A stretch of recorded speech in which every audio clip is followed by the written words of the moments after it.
What's up and happy new year, everybody. Welcome back to another episode of the Steel Curtain podcast. I'm Tommy Jaggi, here as always with Shayne Kubas. We're going to talk about the Steelers playoff chances today. What's going to have to happen for them to make the tournament? But I want to talk very briefly this afternoon about Bill safety Damar Hamlin. Our hearts go out to him. Such a tragic incident on the field. And we're just praying that everything's going to be all right there. Yeah, and I feel like that's obviously the biggest topic in football right now. I know we're a Steelers, centric podcast, but you kind of have to mention that. And it's just, I feel for the players and I feel for everybody that witnessed what happened. I wasn't watching the game when it actually happened, but I did, unfortunately, because people were posting it, the replay of what happened to him. And it's obviously a freak accident, and I'm hoping that everybody involved doesn't feel any sort of responsibility, despite what unfortunately some media members have said in the aftermath. But yeah, just hoping that he gets a full recovery. And the last I heard, it looks like things are heading in a positive direction, which is great, but nothing concrete yet. So. Yeah, Western PA kid. I know, just loved by everybody who knows him, it seems like. And so we'll just keep tabs on that and just praying for a healthy recovery for him. All right, let's go ahead and jump into Steelers versus Ravens recap. We're going to talk about that, and then we're going to talk about some playoff chances and the three things that need to happen for the Steelers to make the tournament this year. I can't believe they are as close as they are right now. I mean, in my preseason game-by-game prediction, Shayne, I had them going 9-8. Yeah. But I didn't think that it would actually happen after the Steelers started the season 2-6, and the way that they were looking early on and missing TJ Watt for half the season. And man, they suddenly turned things around. And so coming fresh off a win against the Baltimore Ravens, that one felt nice. And in the same fashion, kind of too, as we saw, must be something with a holiday. I don't know, but Christmas Eve, New Year's Day, back-to-back comeback wins by Kenny Pickett, touchdown drives. And so let's talk about that Ravens game a little bit there. Give me your thoughts on that. So in general, I mean, this was a classic Steelers-Ravens game, right? I mean, it's just a lot of running, a lot of success in the passing games. It's a low-scoring game, like just everything that you've come to expect from really AFC North football in general, but especially these teams playing each other. And it was one of those games where if you're not a fan of either of these teams, you probably didn't love watching it. But at the end, we always find a way to make something happen at the end of games, especially the last two games. And it was just nice to see Pickett, especially the last two games, have the opportunity to actually go down the field, throw the football, get us in position to win games, and actually finish the job, back-to-back games at this point. Yeah, and who would have predicted that a Steelers-Ravens game would come down to a slobber knocker slugfest? Ironically, that Steelers finished this game, the Kenny Pickett touchdown game-winning drive, was the same score as Ben Roethlisberger's last game against the Ravens. So that's kind of interesting there as well. Let's talk about winners and losers from this game real quick. I'm sure we have several on both sides of the ball here. So let's go ahead and start with the winners. Who do you have? I mean, you have to start with Najee Harris, right? Because one, this may have been his best game as a pro, period, but he also catches the touchdown to win the game on a great play from Pickett, obviously, but he beats his guy, gets to the back of the end zone, scores the touchdown to win the game. And all day, this running game was just pounding the Ravens. Jaylen Warren did a great job too, but Harris was the bell cow, and he got it done at the end as well with that touchdown catch. Yeah, and his counterpart too, his running mate there, Jaylen Warren, 76 yards. It was the first time, I believe, since 2017, since the Steelers have had two running backs have over 75 yards in the same game. I'm going to talk a little bit more about that rushing attack here in a little bit, and whether or not that's sustainable to success. But at the very least, cannot complain about the job that either of those two running backs did. Can't complain about the job the offensive line did, particularly when run blocking. And so hats off to those guys. Excellent performance against a pretty stout Ravens defense that, I mean, this team prior to playing the Steelers, they were 3-1 in their previous 4 games, despite only scoring like 11.5 points a game. So that's pretty remarkable. What their defense had been able to do up until that point. And the Steelers were just able to kind of bully them at the point of the attack, which we really don't see often against the Ravens. So I was thankful for that. Obviously want to mention Kenny Pickett at the end of the game, at the very least, kind of some mixed reviews on his performance. Shayne, I mean, again, this is one of those games that if you are simply a box score checker, you're going to think that he just had a terrible performance. He was 15 of 27, 168 yards, 6.2 yards an attempt. It wasn't very pretty, but he did have a very nice fourth quarter. And I thought that I thought that his performance was a lot better than what the stats would indicate. If you respect Pro Football Focus at all, I know there are varying opinions on that. He recorded a 92.4 grade since Pro Football Focus. Kenny Pickett is now, believe it or not, he's the second highest graded quarterback in the NFL since week 12. So that's at least a positive mark on him, if nothing else. And so I thought he did a lot of things right. His ability to just innately escape the pocket the way he does. Now, I will say there were a few times going back and watching the All 22 film, he got himself into trouble a couple times when he escaped a clean pocket. But for the most part, I'm not going to complain about him doing that because that's kind of how he thrives. He wants to extend the play. I mean, a couple of those times he held the ball over 5 seconds, which is something that we have not seen from in years since a younger Ben Roethlisberger. I mean, we're talking about the quarterback who got the ball out of his hands faster than anybody else over the last 2 years as a starter. And so I was impressed with Pickett overall. I think he still has a ways to go, but that was a name that I want to mention. Who else do you have for us, Shane? Winners? I mean, really, like I said, Najee's a big one for me. None of the receivers really did much of anything. Just not one of those games. But Steven Sims made that huge catch, 28-yarder. That was a great throw, but he got up there and took the hit and got that down. Deontay Johnson had the 21-yard catch and run that got us into field goal range in the fourth quarter. That was a big play. So really, so the offense wasn't good per se, but they made timely plays at the right moments down the stretch. And that was ultimately the difference in a game that was only less than 30 points total between both teams. Yeah, and I want to point to the big three on defense as well. When these guys are firing on all cylinders, they're so hard to score against because I think that Watt finally looks like he's getting healthy, strong. Yeah. I mean, we couldn't expect him to be the same exact TJ Watt when he was out of football for 8 weeks, and then he comes back from a torn pec, arthroscopic knee surgery, dealing with a rib injury. Now he admitted that he's finally feeling pretty healthy, and you can see it. You could see the difference. There were a few plays early on in the game. I questioned if he had the right gap assignment or not, but man, in that second half, he was on fire. I had a high quality sack in that game. That sack was, what do you do? Yeah, nothing you can do to stop that right there. Cam Hayward, kind of the same way. Just I thought he was dominant at the point of attack, and then Minka. He's good for 1 or 2 plays a game. Seems like where he shows up big. He now has a league leading 6 interceptions, 94 return yards. I mean, the guy is on the fast track for his third first team All Pro, and that's a Hall of Fame pace we're looking at, and we're looking at some history here being made. And so if he continues at that rate, he's definitely going to be in that discussion with some of the greatest safeties of this generation. So I thought that those guys played pretty well also. Let's take a look at the losers from this game. I don't think there's a ton that we can point to in a win, but who do you have for us for losers, Shane? I mean, I would have liked to see a lot more with the targets that Deontay Johnson got. I did mention his 21-yard catch and run, but it's just more of the same this year. It's like we just can't get him going consistently. He was targeted 7 times, most on the team, which again, we've talked about how we feel like maybe that's not the best strategy right now, given how the offense is built and how he's playing. But he did get the most targets, but he catches 2 of 7 of them. It's just hard to kind of look at that and say that he had a good game. The passing game in general, and this is not so much, I don't want to say it's a loser for any of the players, and we'll get more into this, and I'll definitely talk about this in a little bit. They just fundamentally don't have a good play sequencing when it comes to calling run and pass with this team. Like, they do not build off their run game, and we're going to talk about, I know, in a little bit about the run game not translating to points. We'll get to that later, but there's a reason for that. It's not because it's anything wrong with the run game. It's the way that they're building their passing game off of that rushing attack. And I think you're seeing that in some of these stats where our leading receiver is 36 yards. Like, that's just not good in this game in the NFL today. So.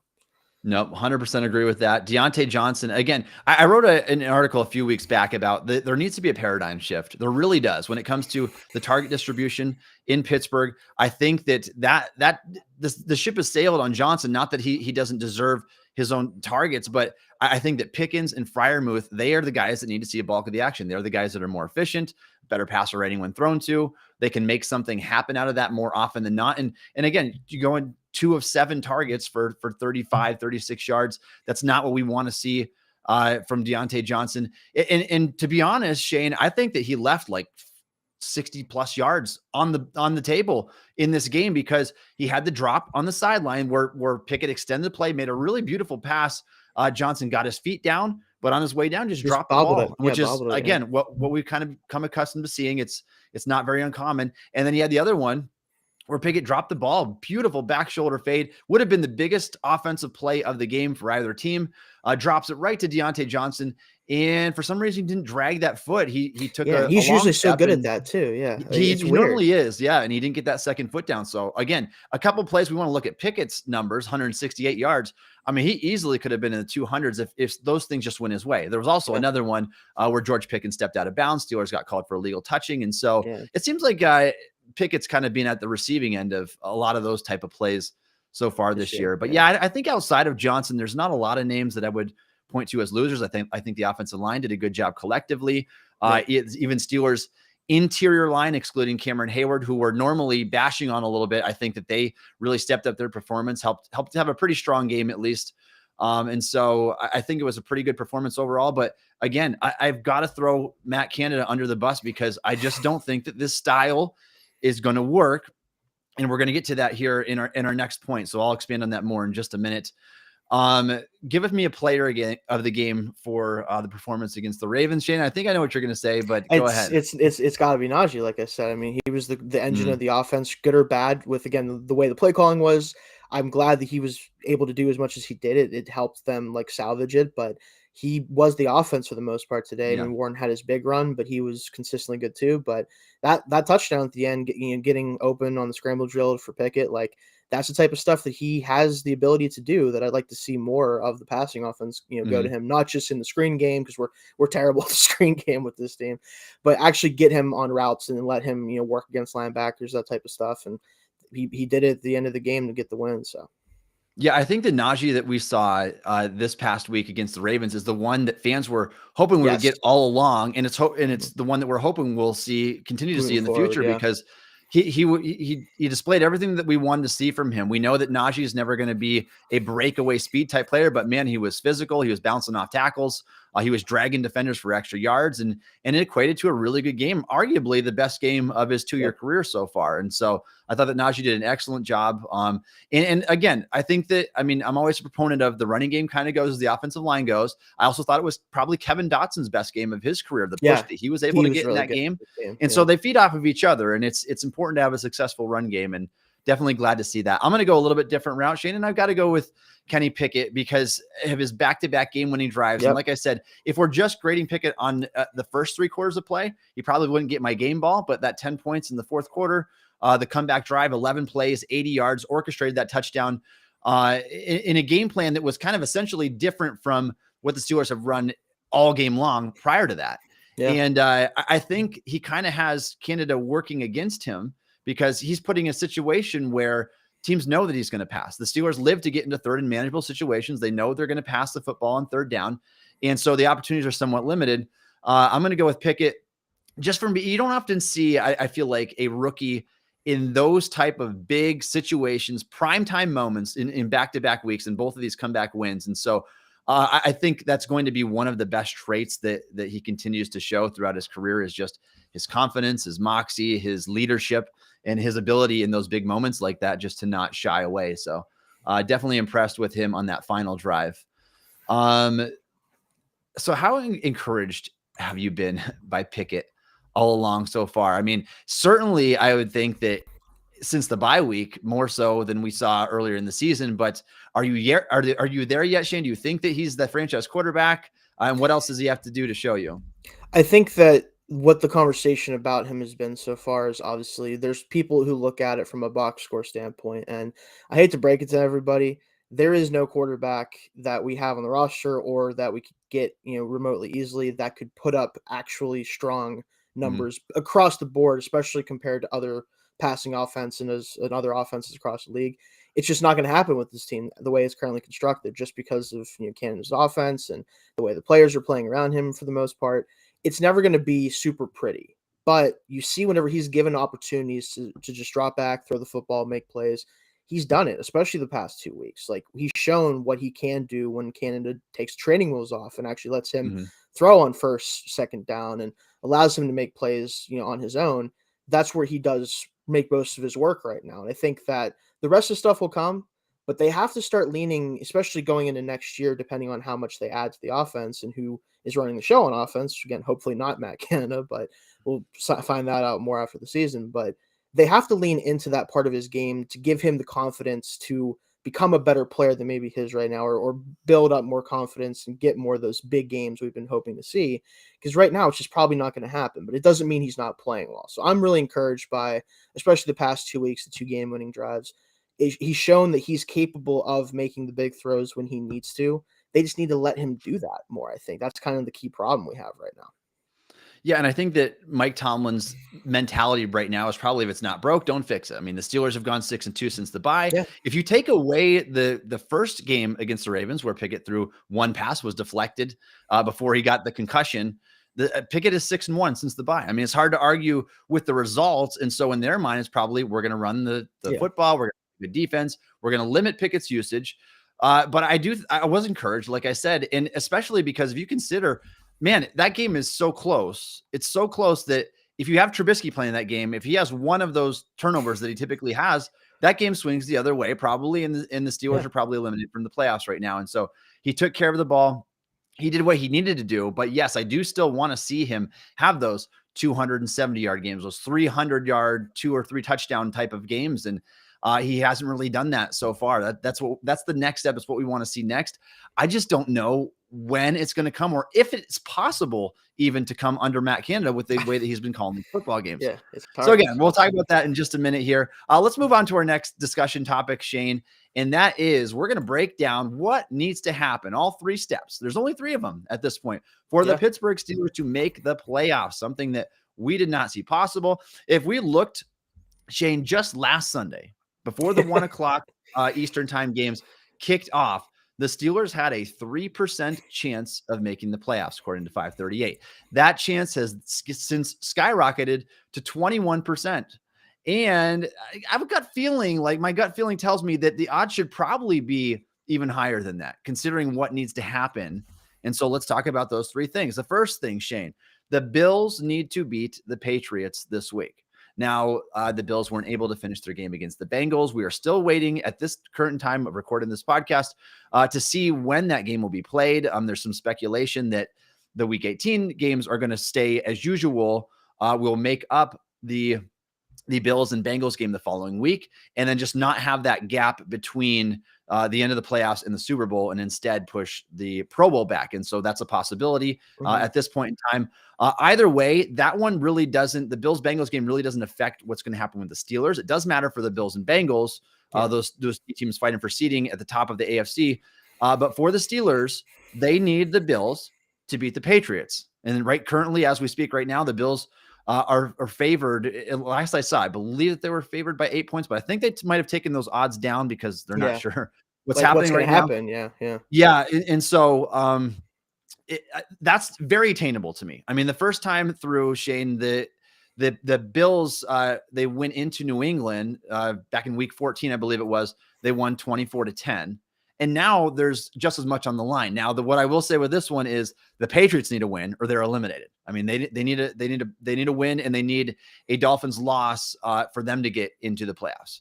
And so they're right there too. And you know that Bill Belichick's gonna bring his A game to this one. But playing for DeMar Hamlin, playing for the city of Buffalo, Josh Allen's gonna be fired up. This team wants that first round bye. I feel like this is one that could go Pittsburgh's way. I mean, it's, to me, if as long as the Bills play their guys throughout the game and are really truly trying to win, they're just better than the Patriots. And obviously that doesn't mean everything in the NFL. We know that for sure. But it does feel like it'd be really hard for them to lose this game, given all the circumstances, given what's going on with Buffalo. I mean, the city of Buffalo's just had a rough, really calendar year. It's been really bad for them. And I think this is going to be a rallying point for them, good or bad. And it's going to be very surprising to me if they can't come away with the win against the Patriots and just kind of send them packing. And I'm sure they're happy to do that too if they can. So yeah, again, if you hit it right on the head, if we look at just the talent on these two rosters, like just an astronomical difference between the two. I don't think that Buffalo should have difficulty taking care of business, especially when they've got a potential first round bye and home field advantage throughout the playoffs on the line. That's going to be a big factor for them. So I do think if we had to make a prediction right now, Shane, let's do these predictions as we move on through here. Who do you have in this one? Bills are going to take this probably by at least a touchdown. I think they're going to put it away pretty early, and there maybe the game gets a little close to the end. But I do think the Bills play hard for this one. They won it. It's just going to be too hard for the Patriots to overcome that. Yep, I have to agree with you there. As long as Josh Allen plays like we know that he can play, I mean, they should be able to put this game maybe out of reach by the third quarter. And so that's the first thing that needs to happen for the Steelers to get into the playoffs. The second thing, Shane, that needs to happen for the Steelers to get in the playoffs is the Jets must defeat the Dolphins last week. It's kind of nice how it worked out because last week, all three of the games that they needed worked out exactly the way that they needed to. And if any of those games would have worked out differently, the Steelers could have been eliminated already. Yeah. And so it's remarkable that it worked out the way it did. Now, Jets and Dolphins, this of the three that needs to happen this week, this is the toughest one for me to call, I think, because it's just hard to know what's going on. Like you've got like Mike White against Skylar Thompson. And I mean, how do you call this game? I think right now it's essentially a pick 'em. What FanDuel and DraftKings have, I think they have the Jets +1 on the road. And so how do you see this one going? This one is tough because you look at it and when these two teams played last, Skylar Thompson didn't have to come in the game. And that was when the Jets were just barely beating the Dolphins. And the rest of that game was a blowout for the Jets. And I think that there's a reason for that. Skylar Thompson is a rookie player. He hasn't played very much, obviously, because of that. You know, he hasn't pulled, Brock Purdy out where he's been fantastic despite no draft status. Like those things have not gone his way. And I think that just looking at how he played last week and what we've seen from him, I think it's very fair to say that this Jets defense is a huge, huge mismatch for this Dolphins offense, even with all their playmakers, with a third string quarterback in there. If Teddy Bridgewater is playing, not that he's fantastic or anything like that, but he's a professional quarterback. He can run the offense. I think it'd be enough where I think it'd be pretty easy to favor Miami, especially at home.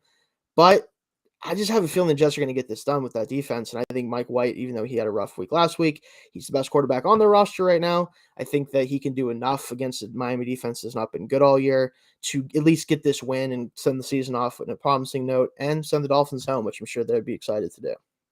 Yeah, and I feel for Dolphins fans. I really do. Rough. I mean, after the start that they had to this season, obviously nobody ever wants to see the things that happen to Tua happen to anybody. And so we hope that his health is good moving forward, and concussions are scary. And so not only did they have that, but like you said, Teddy Bridgewater, he's got the hand injury now. And so, I mean, they're looking to start a 7th round rookie quarterback who had a good preseason, but hasn't been the same when thrown into the NFL stage. And that's to be expected for a guy in his situation. And so I agree with you, Shane. I think that even though the Jets are slight underdogs in this game, I just think that defense is so tough. And even with having Tyreek Hill, Jalen Waddle, who can make play after play after the catch, man, Sauce Gardner, this defense is just so tough. And putting Skylar Thompson on the spot like that is going to make it a very difficult situation. Now, I will say for this game, the Jets have been eliminated from the playoffs. Yeah. So they don't have as much to play for as Miami does, who can still get in with a win in one other game going their way. And so they do have that going for them. They have that motivation.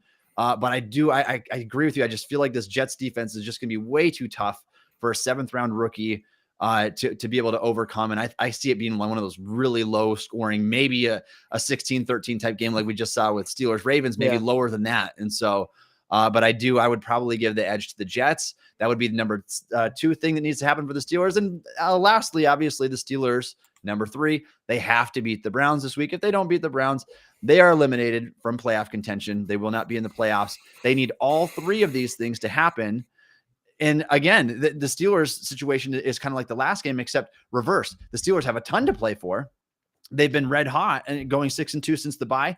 The Browns have kind of been the opposite a little bit there. The Browns have not won more than 2 consecutive games all season long. They are eliminated from the playoff contention. I mean, they could be playing for draft capital for all we know at this point. Who knows? Now, I mean, it's a rivalry game. It's still an AFC North football game. We've seen crazier things happen. But knowing Mike Tomlin, knowing his reputation and what he wants to accomplish here, which is to get into the playoffs, I think that this one's going to go the Steelers' way. Yeah, just as a preview for our game prediction later, I do think that this is the Steelers' game to lose. I think that, one, they're just a better football team than the Browns this year. They are on a roll right now, obviously with 2 back-to-back wins from game-winning drives. And I just feel like because the Browns don't have anything to play for other than pride, and that's never been enough for them in the past, really, to affect the playoff race much. I mean, Mhm. I still remember seeing, I think it was by John Boyce and like SB Nation, that their whole crew, they did a video about how the Browns, even whenever they've been bad in the past, they didn't even like upset people to get people out of the playoffs. They didn't even do that. So like, it's just, it's going to be very surprising if they don't come away with this win. If you're the Steelers, you have them at home. Mhm. You want to avenge the loss earlier in the year. Everything is lining up for this team to make the playoffs, and I can't believe I'm saying that, obviously. But this team doesn't die, and I don't think they're going to die by their own hand. At least I think it's going to take someone else messing it up for them. So I have to give the edge to the Steelers in this game for all those reasons and more. Yeah, we'll get that. We'll get to that breakdown here in just a few minutes. I will say too, it's important to note all 3 of these games will be going on simultaneously, and so Yes. if you're really interested to see where these playoff odds lie as the game is going on, check that ticker at the bottom.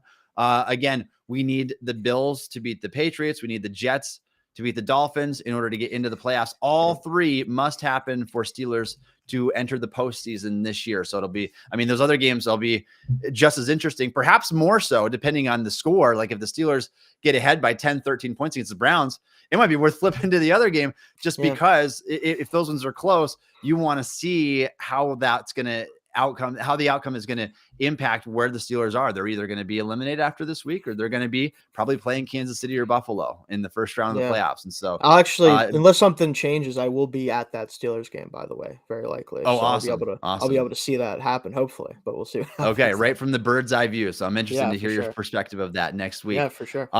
So let's talk about, we talked about the Steelers offense a little bit. Shane, if the Steelers make the playoffs, do you think that they can do anything with the way that their team is right now? It's so hard because the way that they're trying to win, and I understand to a certain degree why they're taking this approach. It's basically a repeat of 2019, where they know the offense isn't a high-powered one. They're not sure, that the quarterback can handle 30, 40 throws a game. They, all these things contribute to that, and that's why they're a run-first team. And it's also been very successful, at least in terms of efficiency and yardage and everything like that. And they're relying on the defense to make a lot of the plays. And that's great if you can win games that way in the regular season. But if you have to go up against Buffalo, if you have to go up against Kansas City, it's just so hard to play that way and expect it to work because you could do everything perfectly against those teams. And Josh Allen and Patrick Mahomes will just make you wrong anyway.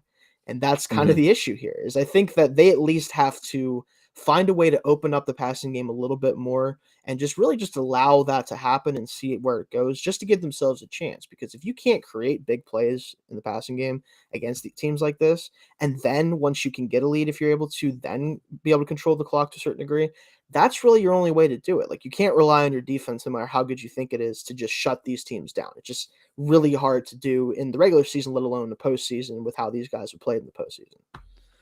Yeah, Shane, this is not getting talked about enough. I don't feel anyway, because as successful as the Steelers rushing attack has been, it's been really successful. I mean, they've averaged nearly 150 yards rushing the ball per game since week 8. So we're looking at an entire half a season's worth of really good rushing attack.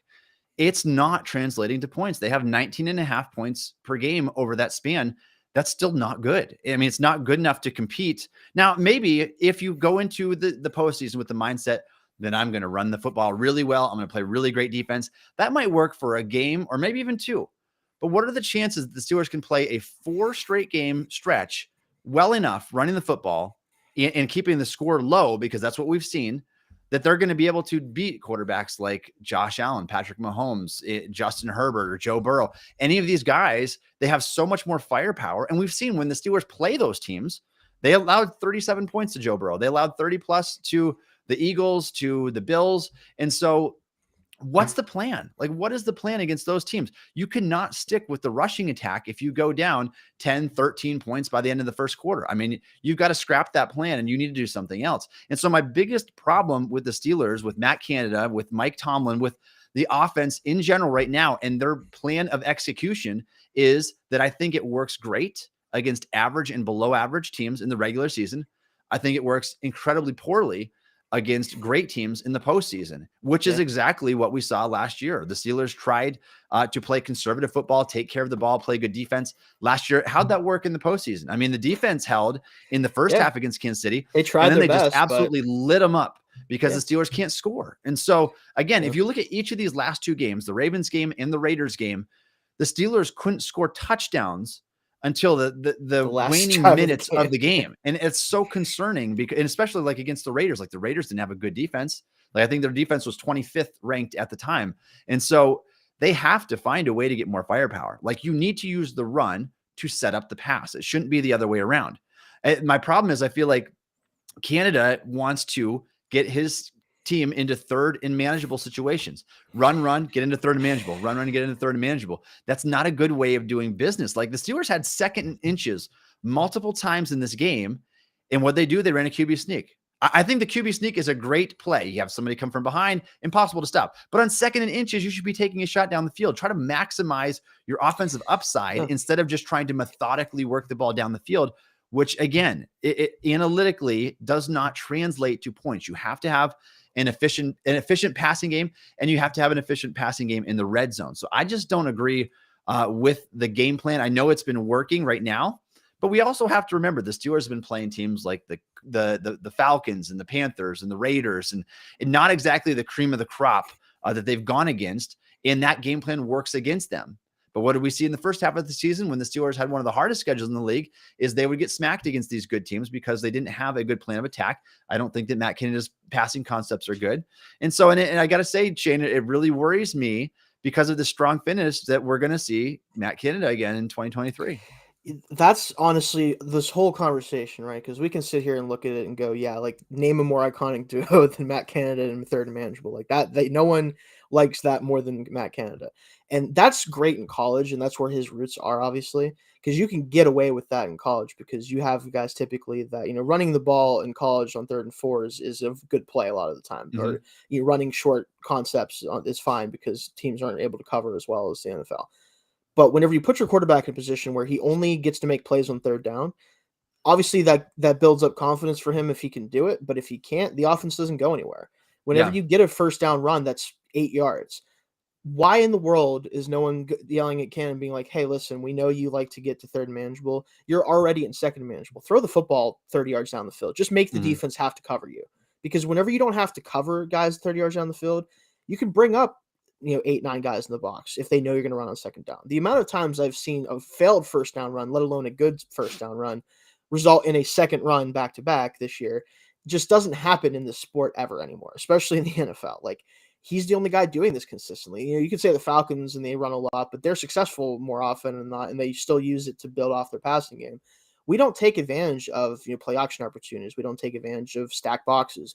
We don't do any of that. I don't know if it's just Canada's afraid to put the ball in the air with a rookie quarterback. I don't really know why he would at this point because Pickett has shown that he's able to take care of the football recently, especially.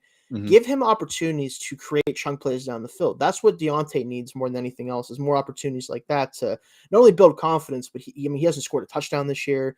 He's averaging 10 yards reception. Like, something has to break with him, especially if you're going to keep targeting him as much. Make defenses have to cover him 30 yards down the field consistently because he can break those off. Like in the play that he had, that was a 21-yard gain in this game. He ran the comeback route. He's so good at those types of routes. Like, you have to force them to have to give you space so you can actually operate a better passing game. And we don't threaten anybody right now. Canada's not even trying to. It'd be one thing if he was really trying his best and we just couldn't connect or, guys weren't getting open or any of the stuff. It's not even any of that. Like, we just don't get those opportunities to see what happens. And especially now having a guy like Pickens, who is a true like 70-30 instead of 50-50 ball guy, there's no excuse to not try this more. And yet he just continues to rest on his laurels and like, I'll take 3rd and 4. And it's like, okay, great. Whenever you score 16 points, don't complain then. Like, that's basically what I would say to him. Like, that's where we're at with it.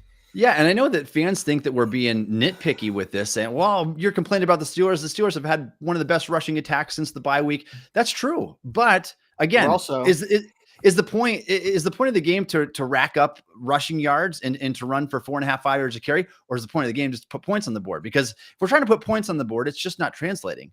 It's 19 points a game. It's less than that on the season. And so the Steelers need to put the ball in the end zone. It's just not enough doing what they're doing right now. And you can't expect it to be enough if they were to sneak into the postseason. And when you go against these teams that can average 27, 28, 29 points a game, it's just not realistic by any stretch of the imagination. Shane, I don't think I would have as big of a problem with Canada's game plan if Mike Tomlin was willing to go for it on fourth down every once in a while, because if you get into 4th and 1, 4th and 2, 4th and 3, I mean, I know a team like Dallas, they're going for it every time. I don't care. You might be on the other side of the 50. They'll still go for it. The Steelers aren't aggressive enough to, even when they get into those short situations, they're just going to punt the ball away anyway. So, or they'll take a shot at a really long field goal where the analytics tell you should be going for those in those situations. And that can be frustrating as well. And again, it's why the Steelers offensive ceiling is just so capped. I think it's one of the most capped in the NFL. And it's why we don't see them put up 30-point games. So it's very frustrating. I will tell you though, Shane, of all the things that are frustrating with Canada and this offense, nothing irks me more than to be able to know when the Steelers are running the football before it happens. When Gunnar Olszewski and Miles Boykin are on the field, it's a run. You can do the charting yourself. Go back and watch the game. The Steelers are running the football when Olszewski and Miles Boykin or Miles Boykin are on the field. They're either going to run a jet sweep with Olszewski or they'll have the two of them block. But it's not. It's so predictable that I can't believe. I mean, the Ravens must know that it's coming. If they didn't know, shame on them. They didn't do their homework. Yeah. I mean, and kudos to the Steelers for being able to run the ball anyway, despite being predictable. But man, I feel like the good offenses, they don't do that. You have to switch it up every once or run play action out of it. Do something like you said. I mean, they got to be more creative. All you have to do is like 3 times a game, send Miles Boykin on a streak because he's big, fast, and can catch the ball and give them the opportunity. Yeah. 3 or 4 times a game, because then they have to catch him off prepare guard, for it. Yeah, they have to prepare for it. Then they see it on film. They can't sell out against the run because they know if they do and he gets open down the field, he's not going to get caught. Like, it's just something, and that's kind of the point we're getting to. Is like he has a set, like, strict rules for his offense of how he wants to do things, and that it's great if it's super successful.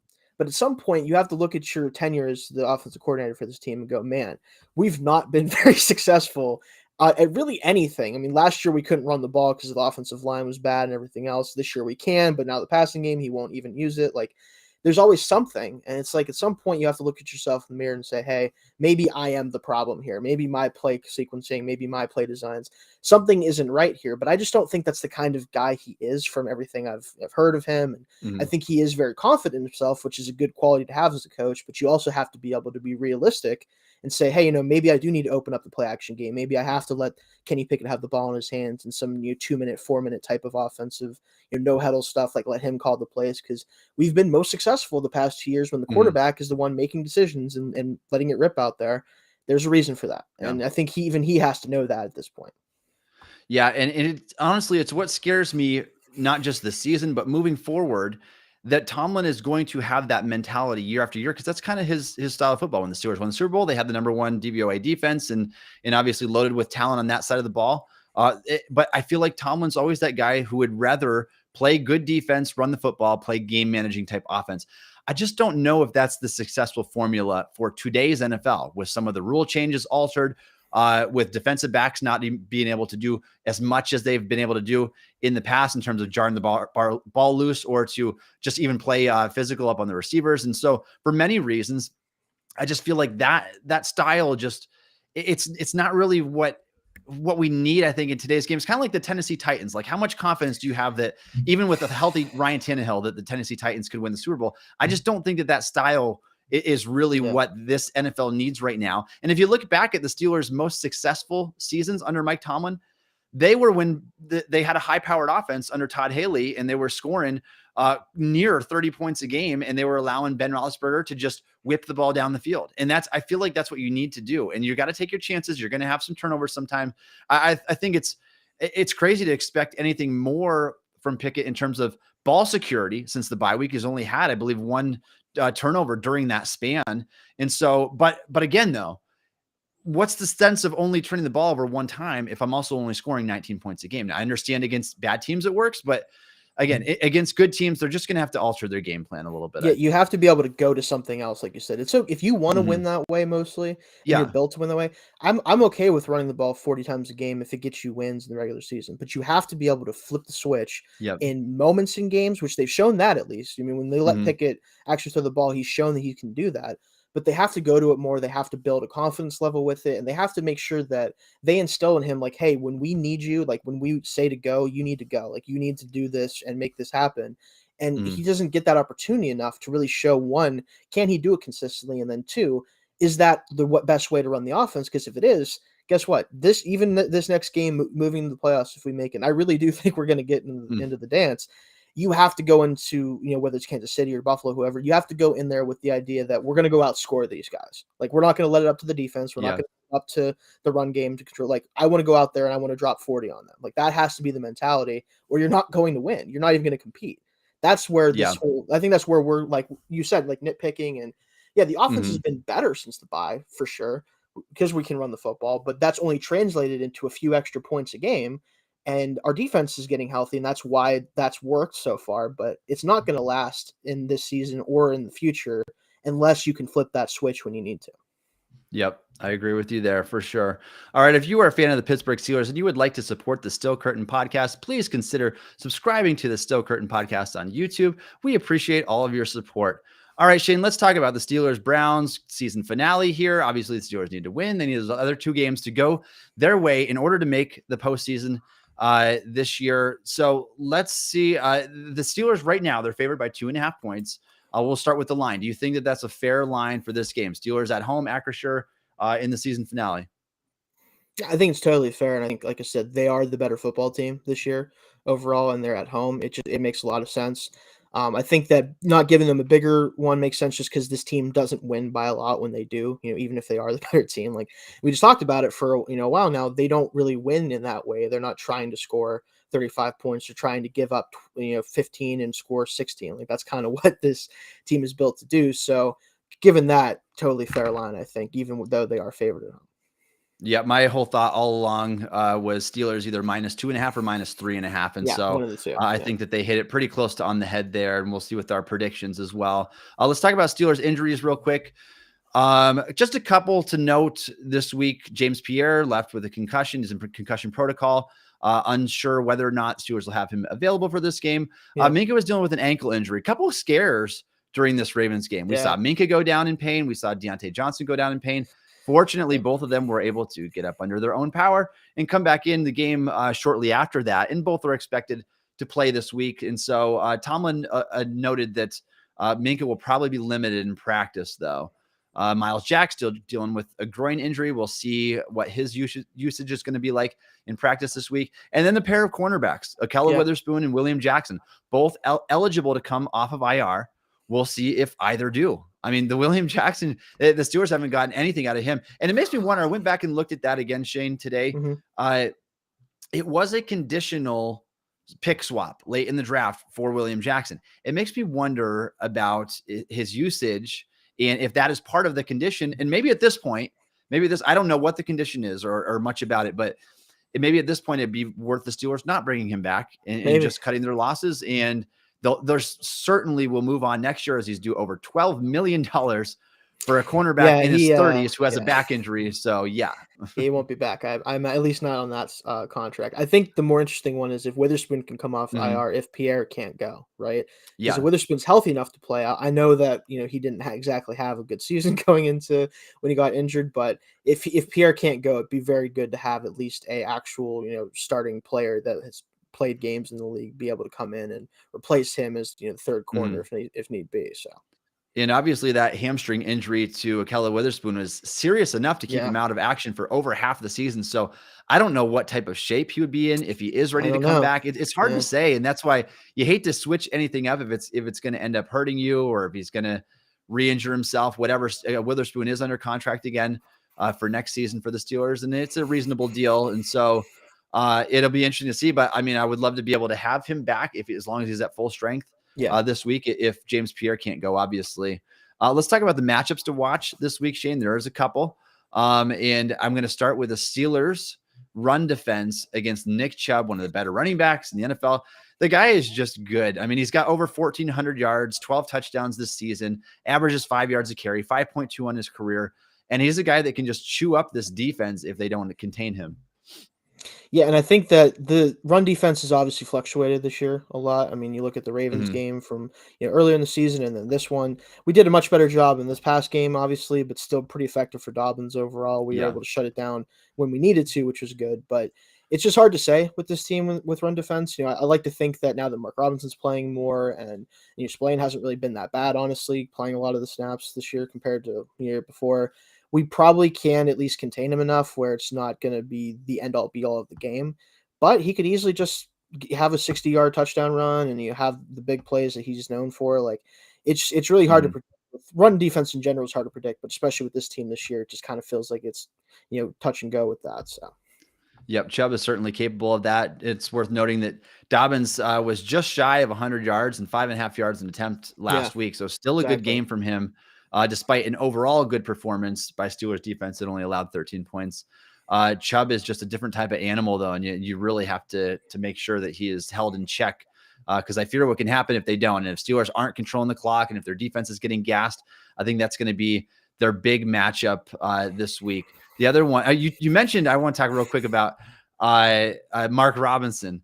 Man, that guy is fun to watch coming downhill. I meant to mention him, and we talked about our recap, but it's interesting because I think Devin Bush only got 5 defensive snaps. Yeah, he did not this game not play much. Yeah, and he was healthy. It's just that Mark Robinson, they liked what he can do coming downhill, and didn't grade out particularly well. But I thought that the tape was pretty solid. And I mean, he's got some work to do. I don't know if he's ever going to be that coverage guy, but maybe he can develop into your Vince Williams type linebacker that just comes downhill and thumps somebody. So at the very least, it was a good change of pace to watch from what we're typically used to seeing. That's the issue with Bush is that it's like he just doesn't do the stuff that Robinson does, and like even if Robinson maybe didn't play great or anything, like that energy he brings and the physicality, it does mean something, especially in run defense. Maybe he'll never, like you said, be a guy that you ask to cover a back out of the backfield or man up on a tight end or whatever. He's probably not going to be that guy, but he doesn't have to be, as long as they can find somebody who is a true 3-down linebacker at some point to kind of take that away from him. But if he could be anything like Vince Williams, that's a huge steal for the Steelers. So yeah, if he could carve out that niche, I think that would be great for the Steelers. And I put on Twitter the other day as well. I said, if you could have your choice right now of Devin Bush and Myles Jack, or Mark Robinson and Robert Spillane, and people were kind of going back and forth both ways.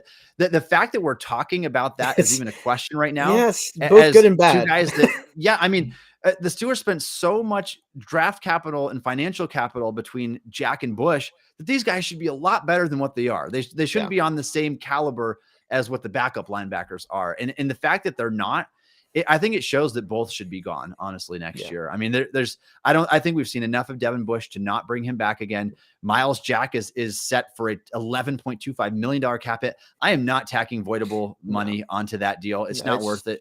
Just cut your losses. You can save $8 million of that, and then use that money to invest in different linebacker. I just don't think that. I think that Jack has been all right, but nothing worth the money that worth the price tag that he's set to make next year. So. Just interesting there as well. Well, let's get back to the matchups here. Dan Moore against Myles Garrett. This is the other one where, again, Garrett, the Steelers can hold him in check sometimes if they throw a little attention that direction.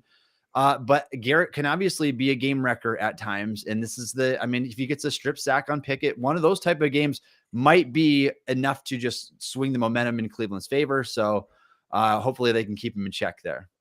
Yeah, they basically said just don't let Moore be the reason you lose. Like if that means you have to chip him every play, if that means you have to double him, whatever, just give him enough help where he isn't getting annihilated, because that's been a problem with Dan, is sometimes when he loses, he really loses. And I think that's kind of, there's an art to playing tackle where losing slowly is something that if you're not going to be great, as long as you're not terrible quickly, you can get away with it a little bit. But I don't really think that he's that kind of guy, though. And it's hard to do that against Myles Garrett. Like if you lose, you usually lose badly when you do lose to him. So definitely hoping that he's not going to wreck the game by any means. So.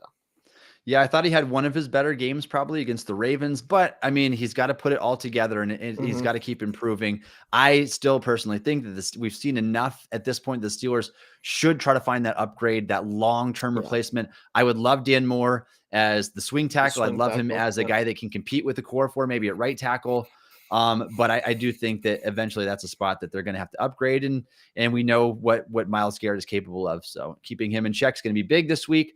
And then the third matchup I have highlighted here, Shane, is Steelers cornerbacks against Amari Cooper, who had a 7-catch, 100-yard touchdown game the first time around, and he really kind of bullied that secondary. And so he's that go-to receiver for Cleveland. He's the guy that they need to keep in check, the Yeah, passing game and at least. yeah, and not to pile on to Kelly Weatherspoon, who's missed most of the year.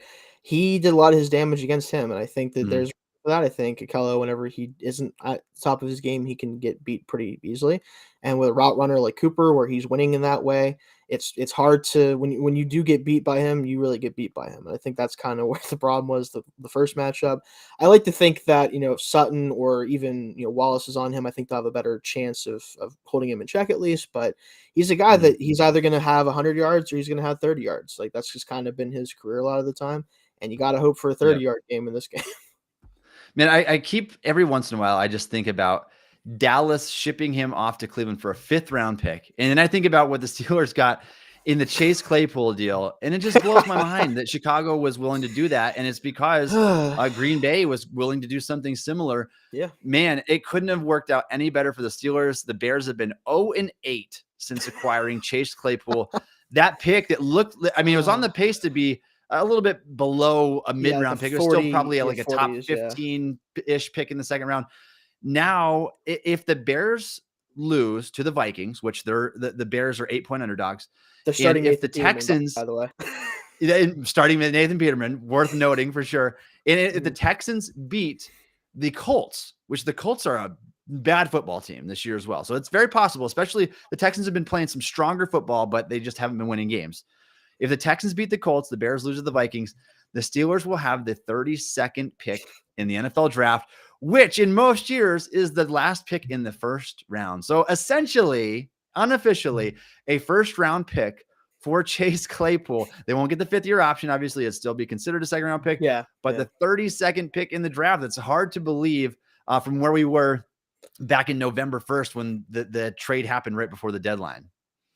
Yeah, that was something else. Big assist for the Packers on that one. Appreciate you guys over in Green Bay for that one. So Yes, thanks for driving up the price tag there for us. All right, Shane, let's talk about keys to victory, Steelers versus Browns. What's that one thing the Steelers are going to have to do to make sure they win? they have to stop Nick Chubb from taking the game over because Deshaun Mm, Watson has still not shown that he is going to be able to take over the team offensively. Maybe that'll happen for them at some point, but don't think it's going to be happening in this game or really this year. It hasn't. If they can keep Chubb in at least to a point where he's not having the big runs, chunk plays, gets him in the field goal range or touchdowns, like they can handle this passing game. I really think they can, especially if the pass rush can get to Watson. And he has shown that same ability to escape pressure that he's shown in the past. So it might not be the easiest thing in the world to do, but if they can get to him a couple times and force some mistakes from him, Chubb won't be able to take over the game if they have to come back from behind, especially if we can get things rolling early too. So it's got to be keeping that run game in check and then forcing Watson into mistakes whenever he is forced to throw. yeah, it's hard to disagree with that. As good as Cleveland's run game is, I'll go the other side of the Mhm. football or the other team at least. And I'll say the Steelers have to be more efficient in the red zone. They have got to Yes, find a for way sure. to convert when they get down there. And I think that the passing game is going to have to factor in because you can only do so much running. And I think the running is working excellent between the 20s. Once you get down into that red zone, though, you have to be able to put the ball in the end zone multiple different ways. And again, passing touchdowns. And Pickett only has what 5, 6 touchdowns in the Something season, like something like that now. it's Yeah. very low still for as many starts as he has. He has less than 1 passing touchdown per start. And so you'd like to see that number climb. I mean, you'd like it to be in the 2+ range. And so Ideally, yeah. hopefully it gets Yeah. there eventually. But I do think the Steelers need to be more efficient in the red zone. They need to pass the ball more in the red zone. They can't just you can't run twice at the 15-yard line and then give yourself one shot to throw for the first down or to throw the ball in the end zone. I think that they need to emphasize the pass a little bit more around the goal line. So that'll be For my sure. key to victory. And Shane, let's go ahead and give our predictions this week before we sign off. Now, you and I both agreed that we think that the Steelers, if we had to guess right now, even though with just a 21% chance, we think that they're probably going to get into the playoffs, right? Because again, all that has to go the Steelers' way is the Bills, who are going to be heavy favorites over the Patriots. They have to beat the Patriots at home.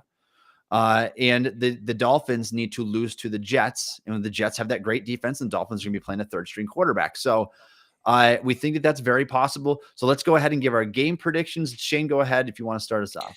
So I have this 24-20, a little bit more high scoring than probably people assume. I think that this could be a game where a couple big plays happen for both teams and enough to get them both in the 20-point mark. But again, I just think the Steelers are a better team. They're at home. They need this to get into the playoffs. Obviously, they have to rely on other people around them, but they have to take care of business first. And I think that in this moment, this team has proven they are not ready to go down. They're fighting. They are doing everything they can to make this a technically successful season, despite our protests when they were 2-6 about, hey, maybe we can just phone it in, guys, get that top 10 pick. At this point, you have to root for them to make it, right? You have to, because they've done everything they possibly could to make it here. I do think that if they win this game, I really do. We talked about it. I do think it's very likely, just given the circumstances, the other games, that we could be looking at, a playoff berth, despite all odds at 2-6 and 3-7, and also at one point. So. Yep, it is crazy that we find ourselves in this situation right here after that start. But I agree with you, Shane. We have to root for the Steelers to make it. You never know. You never know what can happen once you get into the tournament. They were just so far away just when the Steelers went into their bye, and that's why. And they just looked abysmal. And so they have turned it around. I don't think it's going to be enough to be Super Bowl champions.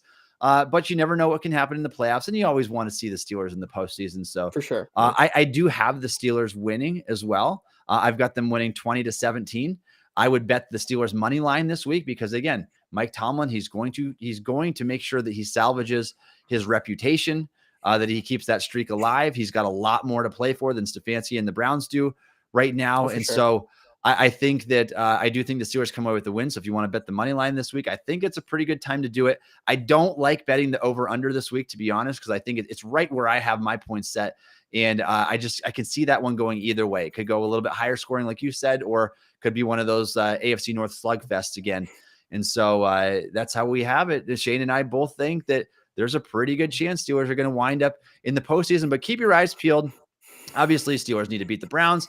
And if those other two games can go our way this week, the Steelers will be entering the postseason, and they'll most likely be playing against Kansas City, Buffalo, and I think there's even a slight chance they can play against Cincinnati. There's a scenario, but it's a lot has to happen, I think. Yeah. So it's just looking like Buffalo or Kansas City would probably be the first round matchup. Not easy at all. No pressure, right? No pressure. No pressure. No pressure. It's not like we got smacked against the Chiefs last year in the playoffs or the Bills this year. But And stranger things have happened. If the Steelers can win if they can win that game, they can beat anybody. So those are two of the toughest teams in the league. So we'll see what happens. All right. Thank you all for joining us on the show today. You can catch Shane on Twitter at Shayne Kubas. You can follow me on Twitter at Tommy Jaggi. You can check out the Still Curtain podcast wherever you get your podcast. Also check us out on YouTube. And thanks for listening to the Still Curtain podcast.